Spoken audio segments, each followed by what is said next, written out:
자, 오늘 우리에게 주시는 하나님의 말씀은 우리 여호수아 6장 22절에서 25절까지 말씀 우리 함께 보도록 하겠습니다. 여호수아서 6장 22에서 25절까지 말씀 우리 한 절 한 절 우리 함께 합독하도록 하겠습니다. 자, 22절 말씀입니다. 시작. 여호수아가 그 땅을 정탐한 두 사람에게 이르되 그 기생의 집에 들어가서 너희가 그 여인에게 맹세한 대로 그와 그에게 속한 모든 것을 이끌어내라 하매 정탐한 젊은이들이 들어가서 라합과 그의 부모와 그의 형제와 그에게 속한 모든 것을 이끌어내고 또 그의 친족도 다 이끌어내어 그들을 이스라엘의 진영 밖에 두고 무리가 그 성과 그 가운데 있는 모든 것을 불로 사르고 은금과 동철 기기로는 여호와의 집 곳간에 두었더라.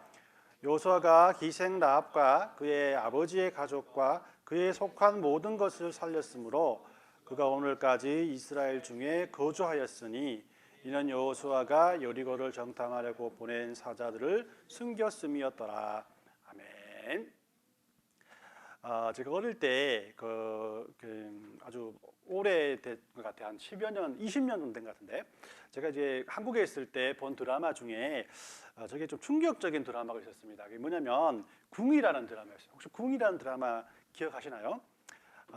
물론 원작이 만화였는데 인기가 좋으니까 드라마로 만들었던 것 같습니다. 내용은 그렇게 이렇게 많이 기억이 나지 않고 일단 이 한국의 왕제도가 사라지지 않고 왕실이 현재까지 계속 이어진다라는 그런 시대를 배경으로 하고 있거든요. 그래서 뭐 왕족도 있고 왕실도 있고 뭐 황제도 있고 그죠? 황태자도 있고 뭐 공주도 있고 뭐 이런 그 드라마였습니다. 저에게 충격을 준 이유는 컨셉 자체가 굉장히 기발하다는 생각을 하게 되잖아요, 그죠? 그리고 왠지 모르게 내가 사귀고 있는 사람 아니면은 친하게 지냈던 사람이 왕족이고, 그죠? 만약에 결혼까지 하게 되면은 막 신분 상승이 되고 뭐 이런 그 상상들을 또 하게 되잖아요, 그죠? 이렇게 생각하면 만약에 한국에서도 왕실이 계속 존재했다면 지금은 어땠을까라는 생각을 해봅니다. 이 긍정적인 부분도 있고 또 부정적인 부분도 있겠죠. 그러나 이런 생각을 하게 됐을 때 이 옆나라 일본이나 또 이렇게 영국의 왕실을 보면 한국도 뭐 그렇게 좋지 않지 않을까라는 생각을 합니다. 왕실이 국민의 모범이 되고 또 국가에 폐를 끼치지 않는다면 모를까 왕실이 성숙한 모습을 보이지 않을 때는 뭐 있으나 마나한 존재가 되고 뭐 도리어서는 많은 사람들의 비아냥거림을 받게 되는 거잖아요. 뭐 또 거리감은 있습니다만은 우리는 천지를 만드신 하나님의 자녀가 되었어요. 그렇다면 하나님의 자녀로서의 삶이 성숙되어져야 한다는 것은 당연한 사실이라는 생각을 듭니다. 왜냐하면 우리가 왕족이기 때문이죠, 그렇죠? 그리고 이 세상은 이런 그리스도인의 모습을 통해서 하나님의 존재를 인정하거나 아예 없애버려야 할 존재로 판단할 수밖에 없기 때문에 우리의 그런 삶이 굉장히 성숙되어져야 한다라는 그런 생각들을 하게 됩니다. 오늘 이렇게 여러분들 뭐 눈치 빠르신 분들은 잘 아시겠지만은 이 성숙이라는 것에 대해서 여러분들과 말씀을 나누었으면 좋겠습니다. 뭐 성숙하니까 예전에 이렇게 알고 지내던 뭐 김성숙 씨, 박성숙 씨 생각을 나기도 하지만은 제가 계속해서 이 신앙의 성숙에 대해서 이렇게 말씀을 드립니다. 우리가 함께 나누었던 것들 많잖아요, 그죠? 뭐 자비라는 단어와 승리라는 단어와 능력이라는 단어들을 세상의 의미로 동일하게 사용하지 말자. 성경에서 말하는 그런 삶의 의미가 무엇인가를 찾으며 그것을 통해서 우리의 삶을 하나씩 조심하게 바꾸어 나가는 것이 성숙된 그리스도인의 자세라고 이렇게 말씀을 드렸어요. 그러나 막상 이렇게 살자고 또 저렇게 살자라고 말씀을 드리지만 실제적으로 이 성숙이라는 단어에 대한 설명이 부족한 것 같았습니다.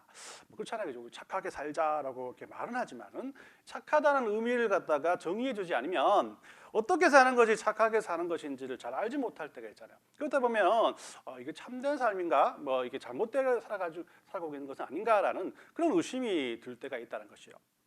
자, 그러면 하나님께서 원하시는 성숙이란 과연 어떤 삶을 말하는 것일까?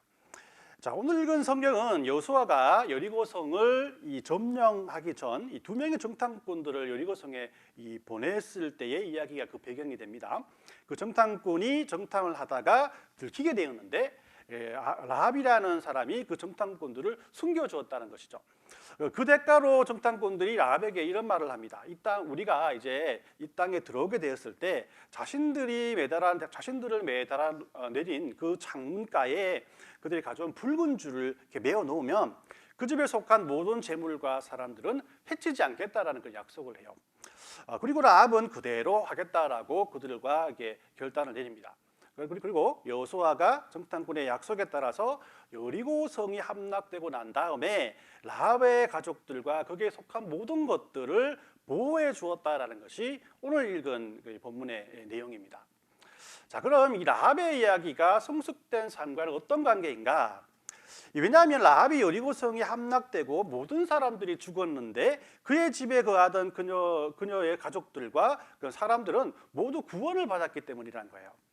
이 성경은 라합을 기생이라고 표현하지 않습니까? 그죠? 당시 기생이라는 단어가 죄를 연상케 하는 그런 것인데 이 말을 다른 말로 한다면은 죄인 라합이라는 의미를 가지고 있어요. 이런 죄인 라합이 하나님의 은혜와 사랑을 통해서 구원을 입었습니다. 그래서 이런 라합의 구원은 우리들의 구원과 동일하다라는 것이요. 우리는 다 이렇게 구원을 얻었다. 죄악된 우리들이 예수 그리스도의 보혈을 통해서 구원을 얻은 것처럼 라합의 그런 구원 역시 우리와 동일하다는 것이에요. 그렇기 때문에 우리는 성숙된 삶을 생각할 때 구원받은 이 라합의 삶을 조명해 볼 필요가 있습니다. 그의 삶을 통해서 우리가 구원받은 백성으로서 어떻게 성숙된 삶을 살아갈 것인가를 조심해서 살펴볼 수 있다는 것이죠. 오늘 읽은 이 말씀 중에 25절을 제가 다시 한번 읽어드리겠습니다. 여호수아가 기생 라합과 그의 아버지의 가족과 그에 속한 모든 것을 살렸으므로 그가 오늘까지 이스라엘 중에 거주하였느니라라고 말씀을 합니다. 여기서 라합이 이스라엘 백성들을 돕고 여리고 성에서 살아남은 이후의 삶에 대해서 성경은 그가 오늘까지 이스라엘 중에 거주하였으니라라고 말씀을 하고 있어요. 오늘은 이 라합이 오늘까지 이스라엘 중에 거주했다라는 그런 이 말씀을 가지고 구원받은 하나님의 자녀들의 삶이 어떻게 성숙되어져 가야 하는지에 대해서 한번 말씀을 나누어 보려고 합니다. 첫 번째로 이 성숙이라는 단어는요, 이전보다 더 나은 미래에 대한 소망, 즉 이 모든 것이 잘 되어질 것이라는 소망을 가지는 것이라고 여러분들에게 말씀드리고 싶습니다. 라합은 여리고성에서의 구원 이후에 여러 가지 선택의 기로에 서 있었어요. 이대로 이스라엘 백성들을 따라갈 것인가, 아니면 그들을 떠나서 다른 나라로 갈 것인가 하는 거예요. 왜냐하면 이스라엘 백성들이 여리고를 점령했을 때 모든 기구들은 불태우고 철이나 구리 같은 금속들은 제사장에게 주어서 제사장의 소속이 되게끔 하라라는 그런 명령이 내려졌기 때문이에요. 그러나 이 라합의 집에 있는 재물은 그대로 남겨둡니다. 그러니까 이것들을 가지고 새 출발을 할 수도 있었다는 것이죠. 하지만 라합은 이스라엘 백성들을 따라가기로 결정을 합니다. 왜입니까? 그 이유는 라합이 정탐꾼들을 도와줄 때 고백했던 그의 고백을 통해서 잘 알 수가 있어요. 여호수아서 2장 10절에서 11절까지 말씀을 보면 이렇게 되어 있습니다. 이는 너희가 애굽에서 나올 때 여호와께서 너희 앞에 홍해 물을 마르게 하신 일과 너희가 요단 저쪽에 있는 아모리 사람의 두 왕 시온과 옥에게 행한 일, 곧 그들을 멸절시킨 일을 우리가 들었음이니라. 11절에 우리가 듣자 곧 마음이 녹았고 너희로 말미암아 사람이 정신을 잃었나니 너희의 하나님 여호와는 위로는 하늘에서도 아래로는 땅에서도 하나님이신다라는 그런 고백을 합니다. 라합이 그들을 도와준 것은 그가 하나님께서는 홍해를 가르고 강력했던 시온과 옥이라는 아모리 왕을 멸종시킨 분이시고 위로는 하늘에서 아래로는 땅에서도 하나님이라는 사실을 고백했던 사람들이기 때문이에요. 라합은 막연히 자기 목숨을 부지하기 위해서 이스라엘 백성을 따라간 것이 아니라 이런 하나님을 미리 알고 거기에 자신의 미래와 삶을 맡겼던 것이에요.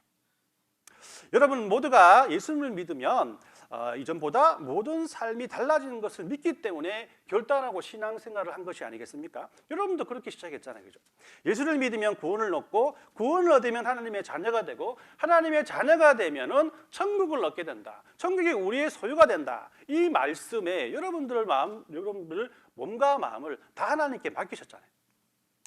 거기에 더해서 그러면 천국이 우리에게 주어졌으니까 이 고난이 있을지라도 나는 인내할 수 있다.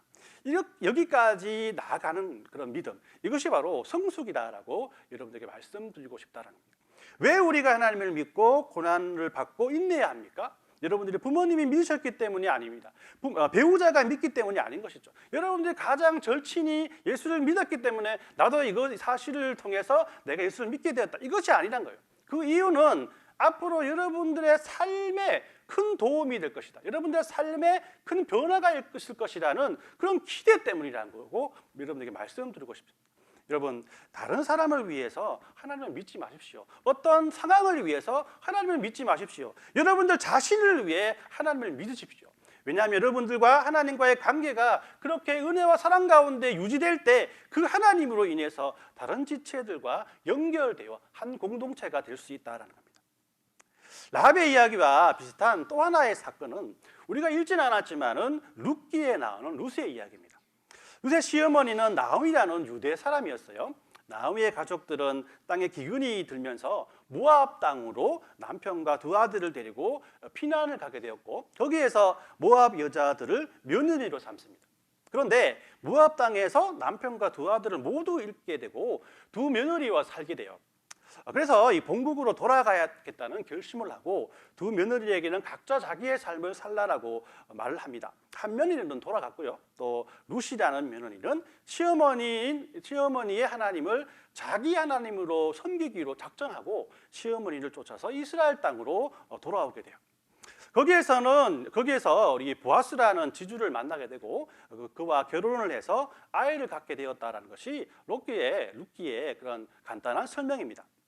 어떤 면에서는 룻과 시어머니 나오미 역시 죽음을 앞둔 어려움 속에서 보아스를 통해서 구원을 받게 되잖아요, 그렇죠? 룻이 자기 고향을 떠나 시어머니를 따라 이스라엘로 온 그 선택 역시 시어머니를 믿어서가 아니라 시어머니가 섬기는 하나님에게 그의 모든 삶을 맡기기로 작정했기 때문이에요. 그리고 이스라엘 땅에서 보아스를 만나기 전까지 얼마나 많은 고난과 어려움을 겪게 됩니까? 그 고난과 어려움을 그 역시 인내하게 되었다. 이 인내하는 룻의 모습을 우리는 믿음이 성숙되었다라고 말할 수 있는 겁니다. 이렇게 성숙된다는 것은 인내하는 것을 말해요. 그냥 인내하는 것이 아니라 더 나은 미래에 대한 여러분들에게 소망을 주시는 하나님을 인내하는 그런 인내라는 겁니다. 여러분들 사랑니를 그냥 놔두면은 충치가 생겨서 굉장히 아프지 않습니까? 아이들도 이게 아파서 치과를 가게 되는데 굉장히 치과를 겁내게 됩니다. 왜냐하면 치과에 가서 치과 의자에 앉기만 하면은 입을 벌리지 않고 계속 아프다고 고집을 부려. 그 충격 때문이죠. 그 어떤 무서움 때문이죠. 하지만 여러분들 다 아시다시피 그 아프던 이빨을 그냥 이렇게 뽑아버리면 그 다음부터 그 아픔이 완전히 사라지는 그런 경험을 여러분들 많이 해보셨을 것입니다. 자, 이런 경험을 한번 하게 되면 비록 두렵지만은 치과에 가서 입을 벌리고 주사기가 왔다 갔다 하고 막 벤치 같은 것이 왔다 갔다 하고 결국 막 우지직하는 막 이빨 부서지는 소리가 나더라도 다 인내하며 참을 수가 있어요. 왜? 이것만 참자. 어떤 면에서는 이빨을 빼고 난 다음에 평안이라는 그 소망을 바라보고 인내하며 참을 수 있다는 것이에요. 예수님 안에서 우리의 인내는 끝이 반드시 있다는 것은 여러분께서 항상 되뇌시길 바랍니다. 영원히 계속되는 그런 인내는 예수님 안에서는 존재하지 않는다는 것이죠. 예수님을 생각하면 참을 수 없는 인내가 존재하지 않는다는 겁니다. 왜냐하면 십자가만 바라보면 희망이 생기기 때문이거든요. 이런 이전보다 더 나은 소망을 위해서 잠시의 그런 어려움과 고통을 참을 줄 아는 것이 어떤 면에서는 믿음의 성숙이다라고 할 수 있는 겁니다. 두 번째로 이 성숙이란 기쁘게 삶을 살 줄 아는 그런 그 믿음이다라고 여러분들에게 말씀드리고 싶습니다. 우리는 예수님을 믿고 나서 하나님의 자녀답게 사는 것이 하나님에게 보답하는 것이라는 생각을 할 때가 많아요. 그러니까 하나님의 자녀답게 사는 것이 많이 힘들고 또 그렇기 때문에 어떨 때는 기쁘지 않을 때도 있다는 것이에요. 그러나 성도가 성숙해진다는 것은 하나님의 자녀로서 사는 것이 의무감이 아니라 그 의무감을 뛰어넘어서 그렇게 사는 것이 기쁨이요 자랑이요 하고 싶어지는 일이 되는 것이라는 겁니다. 여러분 중고등학교 때 공부를 하고 싶어서 열심히 공부하는 아이들이 없지 않습니까? 그죠? 혹시 이 중에서 나는 중고등학교 때 공부가 굉장히 좋았고 공부가 제일 쉬웠어요. 공부를 하면 행복했어요. 이런 분들이 있으셨나요? 혹시 있으셨으면 굉장히 좀 이렇게 성공했을 것 같습니다. 왜냐하면 이 대부분의 아이들은 단지 책임감 때문에 또 부모님께 효도를 해야 한다는 거기다는 그런 강박관념 때문에 공부를 하기 때문에 열심히 또 공부하는 사람들이 그렇게 적었다는 것. 또 더 나가서는 여러분들이 공부를 열심히 한다는 것은 그런 의무감 때문이었다. 나는 하기 싫었다. 이렇게 말할 수 있는 거잖아요. 그런데 이 나이가 들면서 공부하시는 분들을 보면 두 것 중에 하나예요. 정말 재미있어서 공부를 하거나 꼭 필요하기 때문에 하게 되는 그런 경우를 많이 보게 됩니다. 꼭 필요하기 때문에 내 모든 신념과 또 시간을 투자할 수밖에 없는 것. 더 나아가서는 많은 어려운 가운데서도 또 큰 은혜들을 느낄 수 있는 것이 늦게 공부하는 분들의 그런 소망인 것 같습니다. 성경에서 우리에게 내 이웃을 내 몸과 같이 사랑하라고 또 말씀하시지 않습니까? 또 두 벌의 옷을 가졌으면 하나는 나누어 주라고 하는데 물론 그렇게 사는 것이 하나님의 자녀로서의 책임이겠죠, 그죠? 그러나 이 책임으로 이런 삶을 살려고 노력하다 보면 상당히 힘든 부분들이 많습니다. 어떨 때는 또 시험에 들 수가 있어요. 나도 어려운데 하나님 주라고 막 시험에 막 들어요. 그러나 이 책임을 뛰어넘어서 그 일을 하고 그 일을 즐긴다면 그것을 기쁨으로 할 수 있다고 성경 우리에게 말하고 있어요.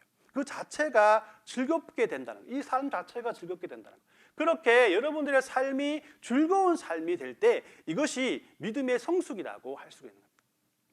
라합의 이야기로 다시 돌아가 봅시다. 라합이 이제 이스라엘 백성들과 함께 살기로 작정을 했지만 그녀에게는 많은 어려움들이 따라가고 있었어요. 그는 이스라엘 사람들을 도와준 영웅이기도 했지만은 그러나 그 역시도 이방인이었고요, 그죠? 또 남자가 아니라 여인이었고, 그죠? 들어가서는 그의 전력이 기생이었다는 겁니다. 하지만 이 이야기는 세월이 지나 반전의 결론을 낳게 됩니다. 왜 여러분 생각해 보시죠. 왜 성경이 이 라합의 이야기를 우리에게 소개하고 있겠습니까? 그가 예수님의 족보에 나오기 때문이에요. 다른 말로 하면 라합이 예수님의 직계 조상이라는 겁니다. 룻기도 마찬가지죠. 룻기의 이야기도 마찬가지입니다. 룻기의 이야기는 아예 성경을 하나 룻기라고 떼어 놓아서 룻이라는 인물들을 그렇게 우리에게 소개하고 있어요. 결론이 무엇입니까? 룻도 예수님의 직계 조상이라는. 라합과 룻의 이야기는 이렇게 비슷한 점이 많습니다. 두 명 다 또 여자라는 것이고 두 명 다 은혜로 구원을 받은 사람이라는 겁니다. 라합은 여호수아를 통해서 룻은 또 보아스를 통해서 죽다 살아난 사람들 아니겠습니까? 마지막으로 두 사람 다 예수님의 족보에 올라온 몇 안 되는 여자들이라는 겁니다. 우리 마태복음 1장 5절 6절 말씀을 제가 한번 읽어드릴게요. 살몬은 라합에게서 보아스를 낳고 보아스는 룻에게서 오벳을 낳고 오벳은 이새를 낳고 이새는 다윗 왕을 낳으니라 이렇게 말해요. 이 마태복음에 나오는 예수님의 족보를 보면 라합이 살몬이라는 사람과 결혼을 해서 누구를 낳습니까? 보아스를 낳습니다. 보아스가 누구와 결혼했죠? 룻과 결혼을 했잖아요. 룻과 결혼한 보아스가 오벳을 낳고 오벳은 이새를 낳고 이새는 바로 누구를 낳습니까? 다윗을 낳는 거죠. 다윗의 자손이 바로 예수님 아니겠어요, 그죠? 이렇게 보면 라합과 룻의 관계는 시어머니와 며느리의 관계입니다. 시어머니인 라합이 이방 여인이었기 때문에 역시 이방 여인인 며느리 룻을 잘 보살펴 주었을 것이에요. 비록 두 여인의 약점 아닌 약점이 자신들의 자녀를 통해서 그들에게 기쁨이 되었다라고 말씀하고 있는 거예요. 너희가 어디에서 출발했든지 그것은 단지 출발에 불과하다. 그것이 기쁨이요 자랑이 될 만한 날이 곧 너희들에게 올 것이다라는 것이 이 족보를 통해서 우리에게 말씀하시는 하나님의 음성입니다. 이런 기쁨이 라합과 롯의 이야기를 성경이 우리에게 주시는 이유는 바로 이런 기쁨을 함께 누리라는 그런 의미가 아닐까라는 생각을 합니다. 하나님께서는 이렇게 이미 라합과 롯의 생애를 이렇게 미리 계획해 놓으셨다. 라합과 롯이 어려움 속에서 인내하며 하나님의 길을 선택하게 그들의 삶에 간섭하셨다는 거예요. 만약 이 사람들이 이런 길을 선택하지 않고 다른 길을 선택했을지라도 하나님께서는 그들을 하나님의 계획 안으로 다시 인도하셨을 것이라는 겁니다. 왜 이렇게 하나님께서는 그들에게 그토록 그들을 인내하시고 그들을 이토록 하나님의 은혜와 사랑 가운데 인도해 주실까? 하나님께서 우리를 위한 놀라운 계획인 구원의 계획에 그들을 동참시키기 원하셨기 때문이라는 것을 우리는 성경을 통해서 확인할 수 있습니다. 연약하고 부족한 라합과 룻에게 구원의 계획에 등장하는 기쁨을 맛보게 하기 위해서 그들을 이끌어 주시고 인도해 주셨다는 것이에요. 하나님께서는 이 모든 성도들이 이런 기쁨을 누리기 원하십니다. 그래서 저와 여러분들을 택하시고 지금까지 인도해 주시고 여기서 이 자리에서 함께 예배할 수 있는 큰 은혜를 우리에게 더해 주셨다는 겁니다. 우리가 하나님의 성숙된 자녀로서 살아간다는 것은 이런 하나님의 불러주심과 라합과 룻을 통해서 우리에게 말씀하시는 하나님의 구원 계획에 우리가 동참한다는 기쁨을 맛보게 하기 위한 것입니다. 제가 일하는 곳에서 지난 목요일부터 오늘까지 LPGA라는 그런 골프 대회를 하게 됐거든요. 저야 말단 직원이기 때문에 또 이렇게 이 골프에 대해서 무난하기 때문에 아무것도 모릅니다. 이번 대회에 대해서 이번 대회 때문에 또 다른 분들은 막 좋아하고 와 너무 좋겠다 하지만은 이런 계획 때문에 스킬도 꼬이고 그죠. 또 일도 힘들어지고 많이 어려워지고 그런 상황을 겪게 됐어요. 그런데 이렇게 시작하기 전에 유니폼을 막 새로 주더라고요. 유니폼을 새로 주고 또 대회를 개최하니까 또 이게 텔레비전에 경기가 라이브로 막 방송이 됩니다. 그러니까 왠지 모를 이렇게 자부심 생기고 야 내가 이렇게 비록 말단 직원이지만 힘든 일을 하고 있지만은 그래도 내가 LPGA에 참여를 하는 그런 상황에 있었구나라는 마음을 가지고 막 자부심이 생기는 거예요. 또 어떤 분은 어제 또 한국 분인데 탤런트 고수가 이렇게 놀러 왔다. 그래서 봤다. 내 옆에 있었는데 몰랐다 이렇게 말하더라고요. 고수 그죠? 예, 고수 두 번 봤으면 좋았을 텐데. 이렇게 비록 힘들지만 뭔가 큰 대회에 동참한다는 그 사실을 통해서 우리는 큰 기쁨을 누릴 수 있다는 겁니다. 마찬가지로 이것이 우리의 신앙에도 그대로 적용될 수가 있다는 것이에요. 이 가끔씩이라도 지체들과 함께 무엇이라고 함께 나눌 때 여러분들 기쁨을 느끼지 않습니까? 교회 교제 시간이 되었을 때 조금이라도 교제를 돕기 위해서는 작은 음식이라도 좀 준비해 놓는 것, 이것이 어떤 면에서는 친교에 동참하는 것이라고 할 수 있어요. 조금 더 두렵고 떨리지만 오늘 대표 기도를 준비하는 것 역시 예배에 동참하는 것입니다. 비록 당시에는 귀찮고 또 용기가 나지 않지만 그 위에 몰려오는 그런 기쁨, 이것이 예전보다 여러분들에게 새롭게 다가온다면은 여러분들의 믿음이 더욱더 성숙해지고 있다라는 그런 그 사실을 여러분 분명히 이해하시길 바랍니다. 자, 이렇게 성숙하기 위해서는 무단한 아픔이 찾아오고 또 인내가 필요합니다. 하지만 성숙되는 과정에서 틀림없이 그에 맞는 기쁨이 여러분들을 따를 것입니다. 그 기쁨을 위해서 아픔을 인내하는 것, 이것이 세상에서 말하는 성숙이기도 하고 또 믿음의 성숙이기도 하다라는 것이에요. 오늘 말씀을 정리합니다. 오늘 우리는 라합의 이야기를 통해서 믿음의 성숙에 대해서 살펴보았습니다. 믿음의 성숙이라는 것은 라합이 이스라엘 사람들과 함께 그들의 삶 속에 함께 거했다라고 말씀하신 그 말씀처럼 세상 속에서 그리스도인으로서 그냥 살아가는 것을 말하는 겁니다. 완료형이 아니라 진행형이라는 것이죠. 그죠? 그렇기 때문에 그리스도인으로서의 신앙 성숙을 위해서 여러분들 오늘 말씀드린 두 가지를 꼭 잊지 마시길 바랍니다. 성숙이라는 것은 이전보다 더 나은 미래에 대한 소망이에요. 모두가 잘 될 것이라는 확신에서 시작한다는 겁니다. 그리고 성숙이란 이런 소망과 확신 속에서 기쁨으로 여러분들의 삶을 살 줄 아는 그런 지혜요, 믿음이라는 거예요. 우리들이 하나님을 믿기로 결정하면서부터 우리는 하나님께서 우리를 위해 가지고 계신 놀라운 계획에 동참하게 됩니다. 그렇기 때문에 하나님께서 우리들을 절망으로 이끌기 위해서 우리의 삶을 계획하고 있다라고 여러분 생각할 필요가 없습니다. 자녀를 위해서 모든 것을 아낌없이 줄 수 있는 것이 여러분들과 저와 같은 사람일진데 하나님은 우리들보다 더 높고 위대하신 분 아니겠습니까? 그렇기 때문에 우리들의 삶은 이전에 우리가 그리스도인이 되기 전보다 더 나은 삶이 될 수밖에 없는 거예요. 이렇게 모든 것들이 하나님의 시간과 장소와 때에 따라서 좋은 결과를 낳게 될 것이라고 확신하고 기쁘게 살아가는 것이 믿음이 성숙되어진다는 의미임을 분명히 기억하시길 바랍니다. 여러분들 중에 여러분들을 힘들게 한 그 어떤 것들 때문에 힘들어하시는 분이 계십니까? 하나님께서 이것을 어떻게 해결해 주실지 인내하고 기도하시기 바라요. 그러면 하나님께서 인도해 주시는 것들이 기쁨으로 바뀌는 것을 지켜볼 날이 분명히 여러분들에게 다가올 것입니다. 여러분들 중에 기뻐할 일들이 있습니까? 그 기쁨의 뒷면에 하나님의 인도하심을 곰곰이 생각해 보십시오. 틀림없이 이 기쁨 뒤에는 여러분들의 인내와 하나님께서 하나님께 모든 것을 맡기신 여러분들의 믿음이 있었음을 발견하게 될 것입니다. 그래서 이번 한 주간은 이렇게 이전보다 더욱 성숙한 믿음으로, 이전보다 더 좋은 삶으로 우리를 인도해 주실 하나님으로 인해서 기뻐하는 마음으로 살았으면 좋겠습니다. 하나님께 감사하며 살았으면 좋겠습니다. 그리고 우리 안에 있는 하나님께서 우리의 모든 삶을 통해서 향하고 계신 그 하나님의 계획에 순종하는 그런 삶을 살았으면 좋겠습니다. 그리고 우리 주안의 교회를 향한 하나님의 계획 역시 기쁜 마음을 가지고 섬김으로 완성된다는 사실을 기억했으면 좋겠습니다.